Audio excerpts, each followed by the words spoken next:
Lactalis qui tombe de son piédestal, c'est un peu à l'image de la filière alimentaire française qui perd pied. L'évolution du solde des échanges extérieurs rend parfaitement compte de l'ampleur de cette descente aux enfers. Excédentaire, à la fin des années 90, il plonge sous la ligne de flottaison à partir de 2006 sous l'impact d'une double offensive. La première, allemande, dans la viande, au milieu des années 2000. Des concurrents très déterminés qui ont usé et abusé de la directive de 1996 sur les travailleurs détachés pour faire chuter leur coût du travail et évincer les producteurs français.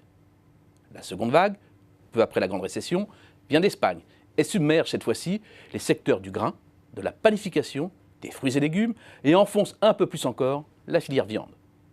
Des industriels ibériques qui engrangent les dividendes de la dévaluation interne, autrement dit de la forte baisse des salaires.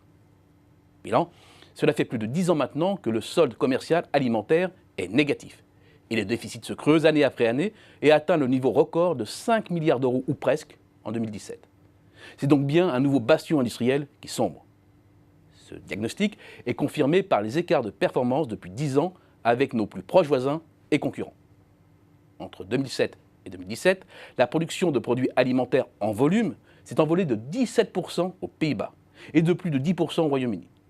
Ce duo devance l'Allemagne et l'Espagne, dont les résultats sont très proches, légèrement supérieurs à 4%. Un cran encore en dessous, l'Italie.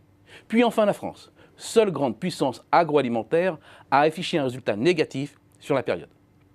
Mais cela serait une erreur de limiter nos déboires à la seule concurrence étrangère. Deux éléments sont à prendre en compte. D'abord, les relations houleuses entre la grande distribution et les industriels. En axant d'abord leur stratégie sur celle des petits prix, les grands distributeurs exercent une forte pression sur le tissu productif en amont. Pas sur les grandes marques nationales, avec qui le rapport de force ne leur est pas forcément favorable, mais sur les producteurs de second rang. Conséquence, depuis 2000, le taux de marge de l'agroalimentaire, donc en intégrant les boissons, a chuté de plus de 7 points et se retrouve à son plus bas niveau. Une situation qui tranche avec celle des autres activités manufacturières qui sont parvenues à redresser la barre depuis 2009, pour finalement afficher un bilan légèrement positif avec un taux de marge en hausse de 2 points environ sur la période. Cela pèse mécaniquement sur la capacité des entreprises à investir, alors même que la concurrence se renforce. Second élément, en lien avec le précédent, l'archaïsme du tissu productif. L'absence de restructuration a freiné l'industrialisation de nombreux secteurs.